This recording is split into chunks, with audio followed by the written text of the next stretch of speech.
E é um grande prazer que no Muda Mundo Tamo Juntos de hoje eu recebo a professora da Rede Municipal de Esteio, de Educação Infantil, a Luciene Saraiva Nunes, que a partir de agora eu vou chamar simplesmente de Lu, assim como eu pedi, né, Luciene? Lu, me chama de Cris, porque quando falam Cristiane, eu acho que tem alguém bravo comigo. Não sei se isso acontece contigo também. Lu, bem-vinda, obrigada por ter aceitado o convite. Obrigada, Cris. É uma honra estar participando aqui, né? E é bem isso, né? O Luciene era quando os pais estavam zangados, né? Nos chamavam. É verdade. Lu, essa pandemia, né, que a gente está passando, um momento nunca nós, né, nos últimos 100 anos, tínhamos imaginado viver um momento tão desafiador, tão triste, com tantas perdas, com tantas confusões, enfim.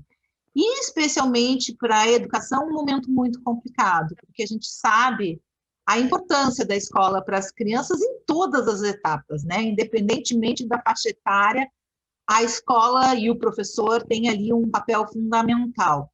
Como é que tem sido para ti, professora, né, com mais de 20 anos, 25 anos de experiência em educação infantil, numa fase tão linda e tão importante do desenvolvimento das crianças, como é que tem sido o enfrentamento dessa pandemia? Agora em Esteio as aulas estão retornando, né? Vocês ficaram um ano praticamente sem contato com as crianças. Queria que tu falasse como é que foi isso, esses desafios, e também da importância dessa etapa, Lu, porque eu posso estar enganada, mas às vezes eu ouço assim que a educação infantil é creche, né? Como se fosse um lugar para as crianças ficarem, para os pais trabalharem.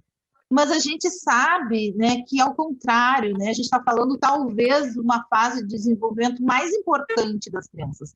Então, eu queria que tu me ajudasse a gente esclarecer a importância da educação infantil e como é que foi esse período de pandemia, assim, longe dessas lindezas que são esses pequeninos. Então, iniciando, Cris, quando veio a pandemia, foi algo que pegou de surpresa a todos, né? De alguma forma. Então, ao mesmo tempo, o sentimento foi de incerteza e de segurança. Né? O que vai acontecer? A gente não tinha uma perspectiva de futuro, né? A gente não sabia o que faria amanhã, né? Como seria o amanhã, né? Como que vai acontecer na escola? De repente a escola parou, fechou, né? Cada um foi para sua casa. No início, até os contatos acabaram sendo cancelados, né? Os contatos diretos com as crianças e famílias, porque era isolamento total. Então, veio vindo, né, oportunizando outros recursos, que daí veio a questão das mídias e das tecnologias.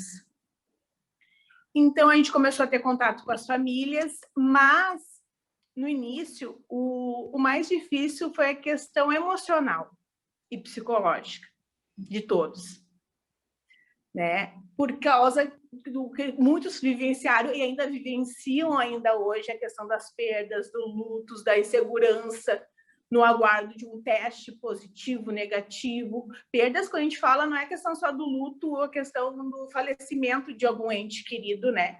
Teve perdas de inúmeros sentidos, perdas financeiras, perdas de empregos, né? Que se mudaram, tiveram que ir para outro município. Então, gerou muitos sentimentos, que nem eu tenho o hábito de falar, um misto de sentimentos, né? Às vezes a gente estava feliz, às vezes triste, com medo e segurança. Então, chegou... E na educação infantil, né? Quem conhece a área sabe que a gente é muito do concreto, né? De estar ali presente com as crianças atuantes, de utilizar o palpável com as crianças, né? Que eles possam tocar, pegar, sentir, cheirar. Como fazer isso através de uma tela?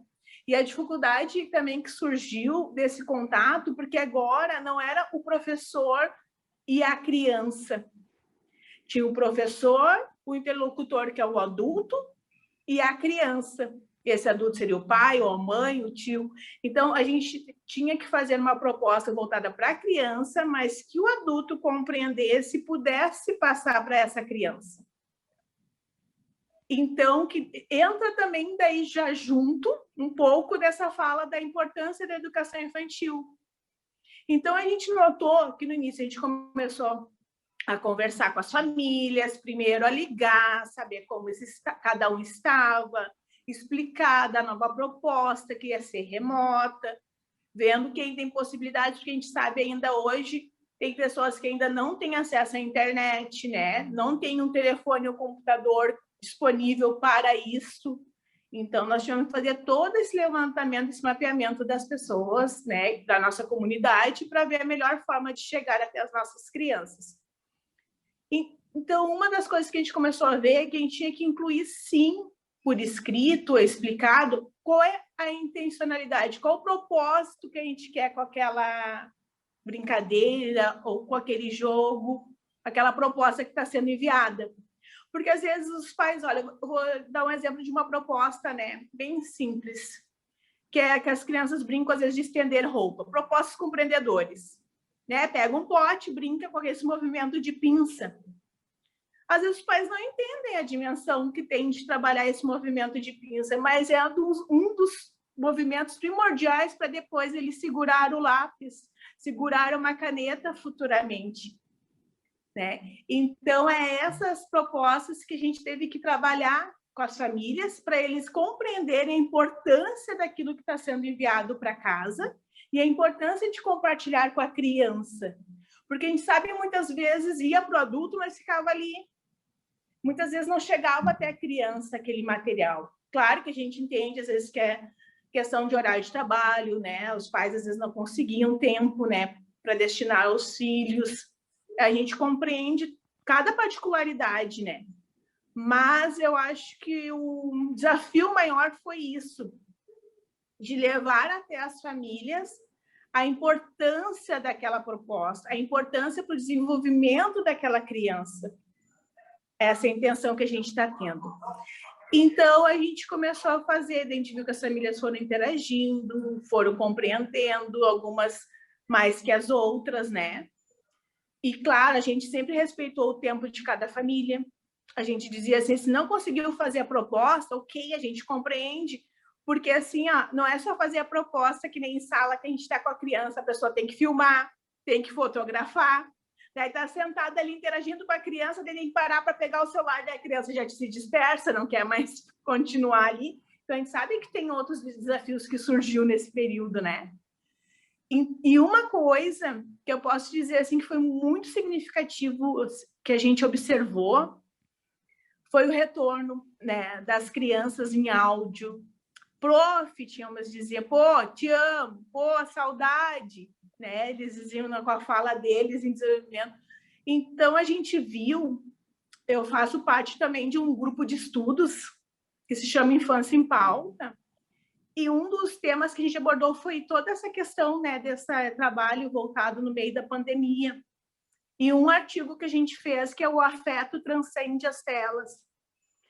Porque a gente viu, sim, que antes que o que para nós era uma máquina fria, sem sentimentos, né, um computador, uma televisão, um celular, hoje ele transmite muito mais que isso. Né? Uma forma de conseguir ver uma pessoa que está distante, né? Ver tantas coisas, conquistas, ver aquele sorriso daquela criança que tu não estava vendo há tanto tempo que a gente não via, sentia falta de olhar nos olhinhos das crianças, né? De ver como elas estão. Então, muitas vezes não interagiam com a proposta direcionada, mas mandavam um oi, mandavam um recadinho. Os pais, muito felizes, compartilhavam conquista das crianças. Prof, ele deu o primeiro passinho, ele está caminhando, hoje ele está comendo, conseguiu se alimentar sozinho com a colher. Então, várias conquistas também, de andar de bicicleta, né, de coisas do dia a dia, do cotidiano também, que os pais se sentem à vontade a compartilhar conosco. Então, é uma forma de troca entre a família e a escola. Então, eu acho que o mais significativo foi isso, que a gente olha hoje para as telas, que nem a gente diz, de uma outra forma. Que a gente conseguimos atingir na totalidade? Não. Com certeza não. Gostaríamos, sim, de ter conseguido chegar em todos os lares e todas as casas e alcançar todas as crianças. Mas a gente sabe que as que a gente conseguiu alcançar foi importante, sabe? Independente do tempo, se foi um momento, se foi dois, as crianças dando a devolutivas, né, das propostas, mostrando, querendo fazer, mostrando os vídeos, porque tinha muita contação de histórias, né, brincadeiras, músicas, né, que as crianças gostam muito. Daí os pais eles mandavam, assim, foto ou vídeo da criança vendo a prof na TV, sabe? E mostrava, e passava a mão, e apontava. Então, essa pandemia nos trouxe outros recursos para a educação, né? Recursos já existentes, mas que não eram utilizados desta forma. A gente aprendeu a explorar os recursos. Claro que isso demorou, foi muito difícil, que nem eu falei ali no início, porque a educação infantil, sem um olho a olho, sem um toque, que nem quando falavam dos protocolos sanitários, não pode abraçar, não pode pegar no colo, né? E nas reuniões a gente falava, mas como que eu não vou dar um colo? Eu vou receber um bebê sem pegar aquela criança no colo, né? É uma coisa inviável, a gente não conseguia pensar de que forma isso poderia acontecer, né? Sem esse contato, sem esse afeto. A questão da segurança que a gente tem que passar para a criança, né? A criança se sentir segura conosco, né?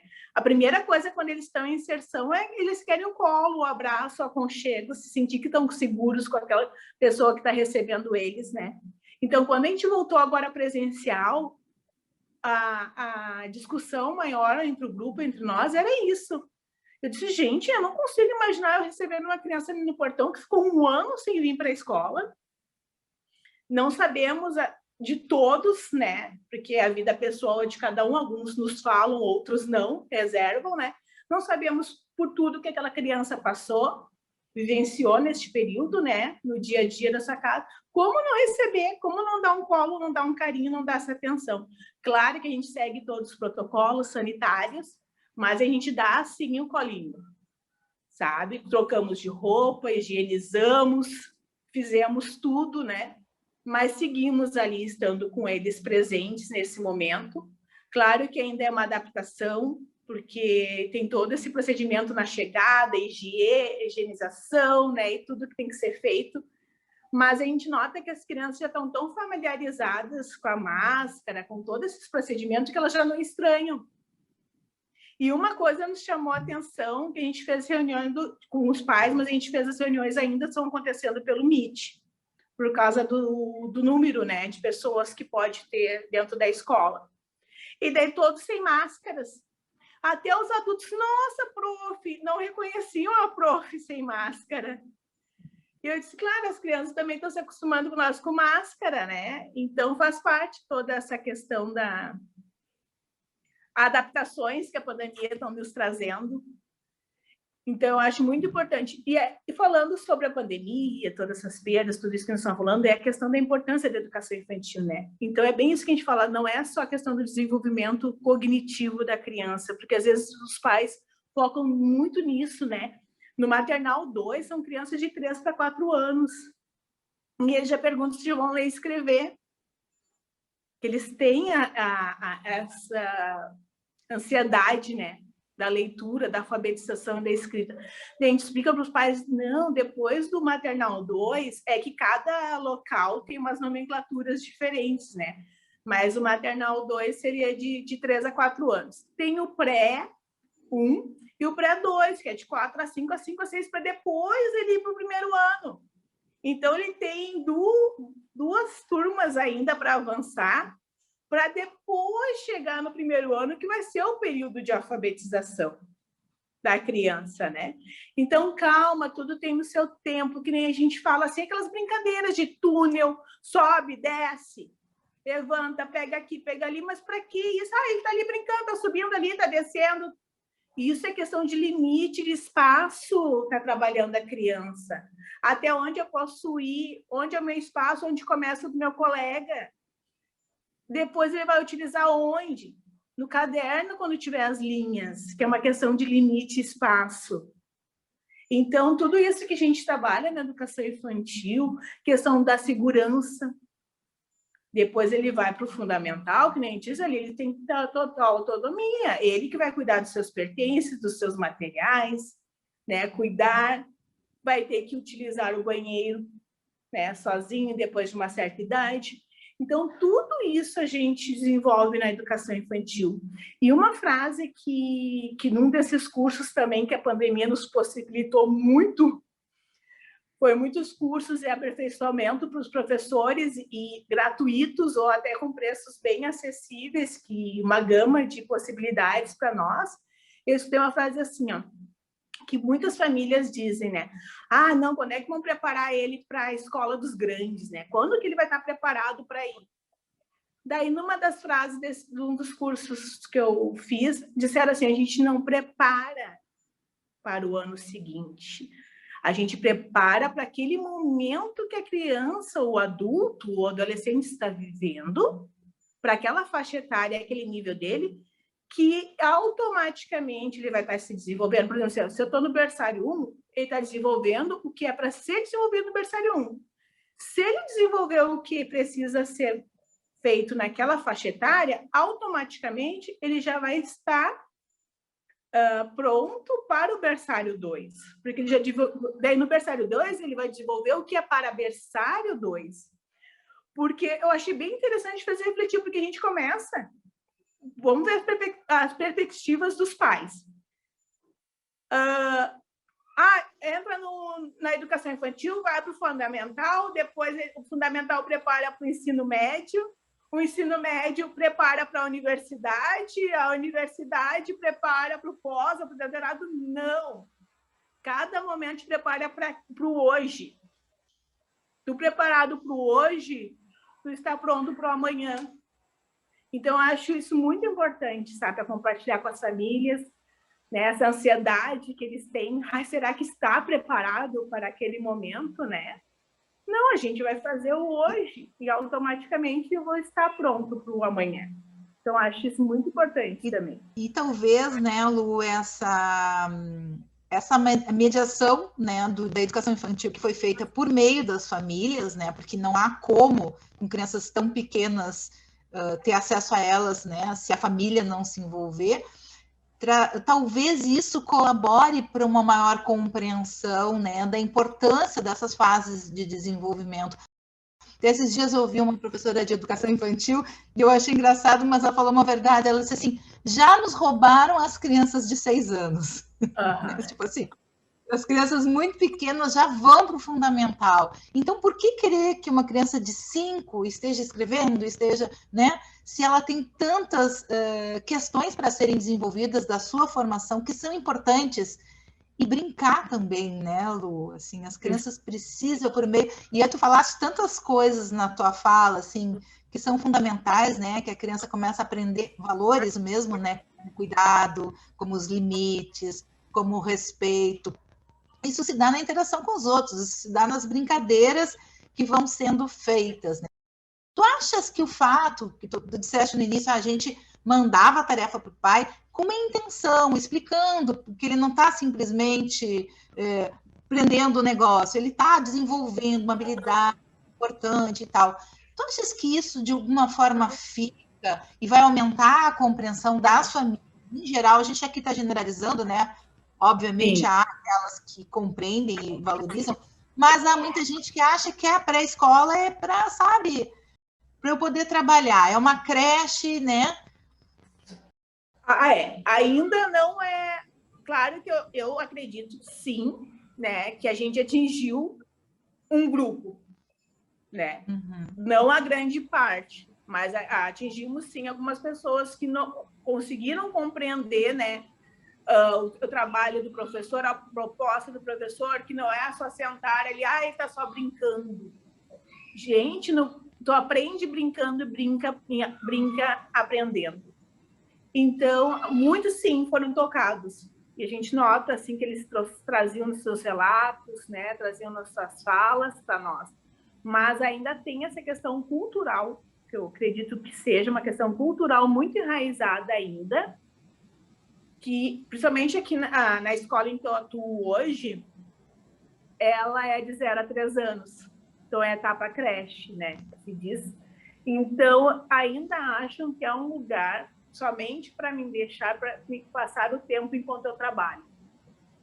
Ainda tem muitos, ainda isso, né? Não é uma coisa ainda geral. Posso dizer, não, a gente já conseguiu atingir um grupo maior de famílias, né?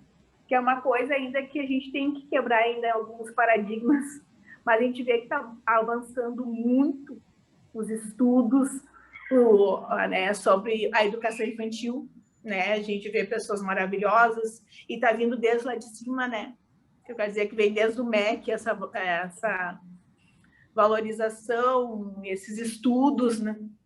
Essas fundamentações, que às vezes muitos pais não sabem, mas de onde que a prof tirou aquela brincadeira ali, um pote da calma, por exemplo, que às vezes faz conversar, é só botar um glitter e uma água, e aí não sabe toda a fundamentação teórica e todo o estudo que teve por trás daquela proposta para ela ser compartilhada e ser compreendida, que aqueles movimentos que tem dos brilhos, das lantejoulas, dentro da água em movimento, acalma a criança, ela se concentra, ela começa a ficar atenta para aquilo que está em movimento e tira daquilo que antes estava trazendo angústia, sofrimento para a criança, ou choro, né?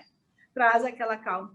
Então, essas perspectivas a gente tem ainda como meta diárias e constante, né? Principalmente para quem trabalha na educação infantil. A gente até comenta, às vezes, sobre isso, né? Parece que, às vezes, o fundamental, algumas propostas são feitas porque tem obrigações legais, que, entre aspas, que eu quero dizer assim, que é obrigatório a criança ir para a escola a partir de 4 anos. Para algumas famílias, a interpretação é assim, não, eu sou obrigada a fazer porque é obrigatório. Não, tu faz porque é indispensável para o desenvolvimento da criança, para a aprendizagem da criança. Não porque tem uma lei que te obriga, ou tem um órgão que te obriga, que tu tem que responder a ele se a criança não ir para a escola, né? Então, eu acho que é essa perspectiva que as famílias têm que ter da criança na escola, seja na educação infantil, seja no fundamental, o porquê dela estar lá e da importância dos pais, que nem muitos pais relatavam, e quando eu falo pais, eu falo no contexto geral, não estou falando só no meu ambiente da minha escola, né?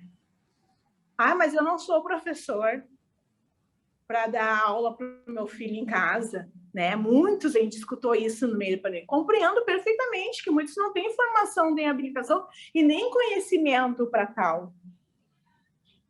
Mas foi necessário naquele momento, né? Foi uma necessidade que surgiu e a gente teve que se adequar. Claro que também a gente entende, e eu acredito que talvez seja alguma incertezas que muitos profissionais tiveram. Eu fiz aquela proposta com aquela personalidade, passei para a família passou para a criança. A forma que chegou até a criança, a gente não sabe propriamente dita, na íntegra, como chegou até a criança, né? De que forma que a criança recebeu aquilo que foi feito, né? E uma coisa que eu notei que trouxe muitos pais presentes foi tu ofertar propostas do cotidiano e com materiais de recursos que qualquer um tem em casa. Isso a gente notou que foi fundamental.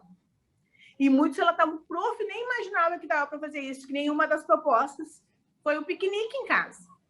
Né? Vamos pegar uma toalha, botar na sala, no chão, em qualquer espaço que tu tiver na tua casa, e vamos fazer um piquenique. Organiza algo, né, com as crianças, participa junto para fazer a culinária, faz a comida, senta ele e vai ser, prof, nunca tinha pensado em fazer um piquenique dentro de casa. De vez de comer sempre à mesa, né, utilizar o mesmo local, dependendo de utilizar outro espaço de outras organizações para aquele momento, né?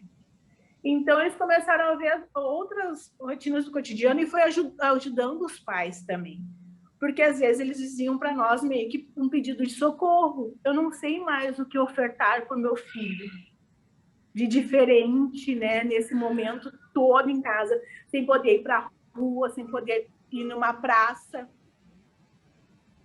sem poder ir numa praça, né? Então, que era principalmente essa questão que eu acho que afetou muito, e a gente nota que as crianças assim, ó, ficam muito felizes de poder ir para o pátio, de poder ter contato com a grama, até os bebês agora à tarde, tem um solzinho ali, e os bebês passando a mão na grama, assim, sentindo a natureza. Quem sabe que muitos moram em apartamento, ou muitos têm casa, mas não tem pátio. Então, o recurso que tinha para ter contato com a natureza era ir em parques e praças, e como ficou restrito também na pandemia isso, então muitos não tiveram contato com a natureza. E a gente nota que isso também afetou, eu quero dizer assim, as crianças de alguma forma, porque a gente sabe o quanto é importante esse contato que tenham ao ar livre, né? Quanto a criança desenvolve, que nem a gente diz, com os materiais não estruturados. Então, a gente nota assim, que eles querem estar na rua, eles querem estar no pátio, eles chamaram a atenção, olha como são interessantes, né, as crianças. Nós temos uma árvore no meio da praça, mas a árvore nunca vingava, crescia sempre pequenininha. Com a pandemia, ela cresceu. E as crianças notaram, as maiores, principalmente, chegaram e disseram, não, olha a nossa árvore, olha o tamanho que está a sombra da árvore, que ela está fazendo sombra agora. Né? Então, quantas coisas ricas assim que a gente está vendo que proporcionou nesse retorno, né, das crianças também. Com isso tudo, né? Eu acho que na carona disso tudo vem uma valorização muito grande do professor, como tu disseste, que já vem, né, há estudos sobre essa fase de desenvolvimento, a importância da escola, da brincadeira, e a importância do preparo do professor, né? O professor de educação infantil é um profissional formado, normalmente tem pós-graduação, as brincadeiras, né, que a gente acha que estão ali brincando, né? Não, elas são planejadas, elas são, né, discutidas com uma equipe. Então, acho que vem aí junto, né, uma valorização, espero, né, uma valorização muito importante de uma fase fundamental, né, do desenvolvimento do ser humano, que é essa primeira infância. E uma coisa que muitas pessoas, nós que já estamos no meio da educação infantil, nós tivemos por muitos anos ter que adaptar as propostas, né, os referenciais, as documentações, porque não tinham recursos voltados para a educação infantil. Tinha muitas propostas, às vezes, que eram realizadas, mas não atingiam o público de 0 a 5 anos.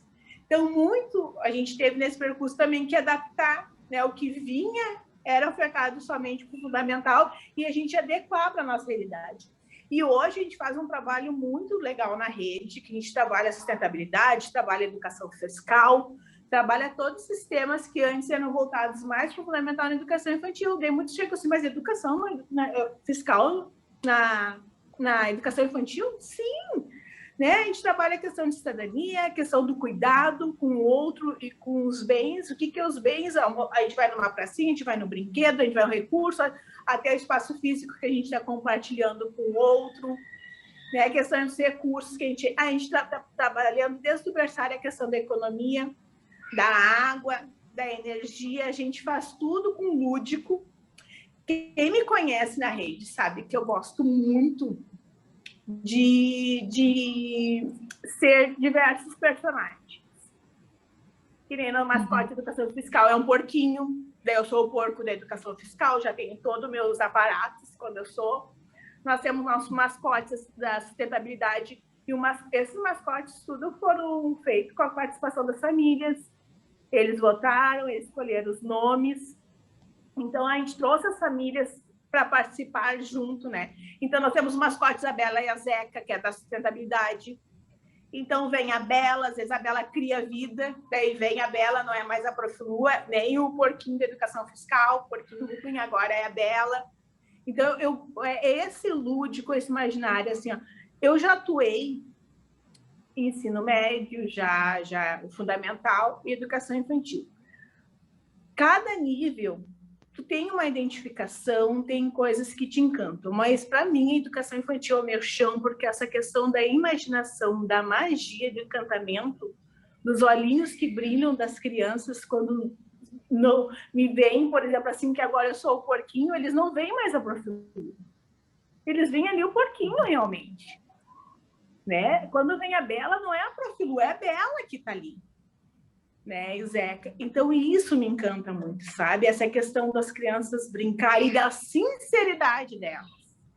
Elas são muito sinceras, se elas gostaram de algo, elas vão te dizer, se não gostaram, elas vão te dizer também. Às vezes eu digo, às vezes a gente faz aquela proposta mirabolante, a criança chega e nem aí, sabe? Porque não interessou a ele. Então, essa resposta imediata que a gente tem das crianças, para mim, é maravilhosa. E foi uma das coisas que a gente mais sentiu na pandemia, porque a gente não tinha essa resposta imediata das crianças, né? Para aquilo que era proposto, a gente não conseguia ver direto nos olhos. E até faz a gente repensar as propostas. Às vezes, uma simples fala da criança, ou um questionamento que ela te traz, tu pensa, nossa, é isso que a gente vai ver, vamos ver junto, como que a gente vai fazer tal coisa.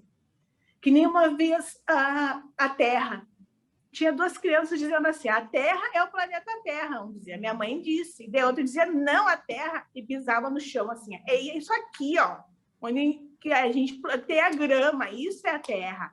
E começaram os dois, e a gente foi deixando, ver até onde é a conversa. Vamos ver, afinal, então, o que é a Terra?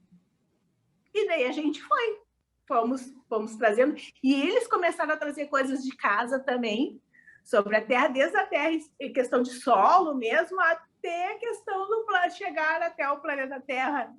Então, essas falas que eles trazem do dia a dia, das conversas, dos questionamentos que eles trazem, teve um fato que foi muito interessante. Eu fiquei na pracinha para uma colega ir até o banheiro.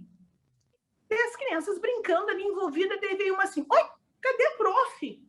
Eu disse, a prof foi no banheiro, mas quem levou ela até o banheiro? Eu disse, a prof foi sozinha. Ela foi sozinha?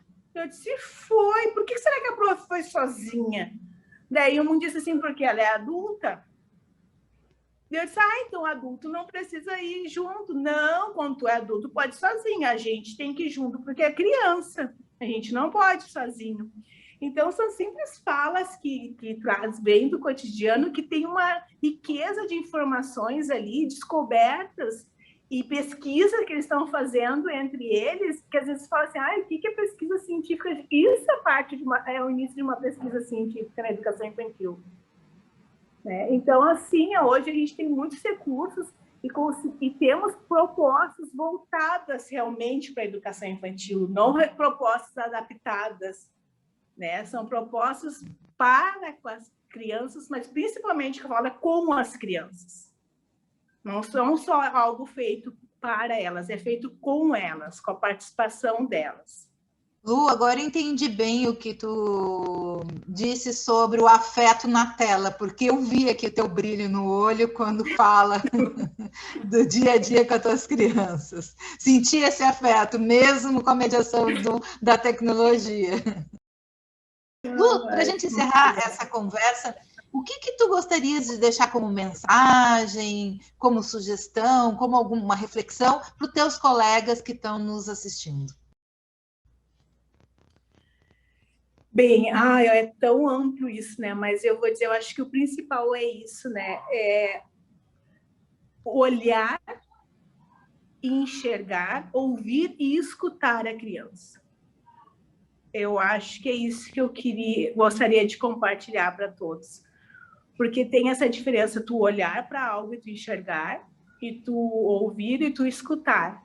Né? E quando a gente fala, é bem que nem tu falou assim, teus olhos brilharam, é tu olhar nos gestos, na fala, no choro, nas expressões, nem falo, mas como o bebê fala, cadê as linguagens do bebê? É na expressão dele, nas ações dele, né? Então é bem isso, eu acho que é essa reflexão que eu trago, né? De tu enxergar realmente, ter olhos para aquela criança, né? Eu acho que é isso que é a base, principalmente para quem trabalha em educação infantil, mas isso vai para o fundamental, e quando eu falo criança, é porque eu sou mais focada porque eu trabalho em educação infantil, mas eu acho que essa escuta e esse olhar é para todos, independente da idade, seja na universidade, tu estar realmente naquele momento para aquela criança, para aquele adolescente ou para aquele adulto. Presente ali. Lu, muito obrigada. Foi um prazer conversar contigo, eu espero que tenhamos outras oportunidades. O projeto Muda Mundo vai acontecer em Esteio, já está acontecendo em Esteio, a gente está com reuniões e combinando dinâmicas com os professores, de forma online, até acontecer presencialmente, que vai ser uma grande celebração, né? A gente tem o patrocínio da Embeta, que faz questão de envolver o município de Esteio, e para mim é uma honra, uma satisfação, um prazer muito grande estar em contato com os professores e poder ir estreitando, né, essas relações, né, ampliando esses vínculos. Muito obrigada pela tua participação e até uma próxima. Eu que agradeço e estou muito feliz também de agora a educação infantil estar fazendo parte diretamente do Muda Mundo. Obrigada, beijo.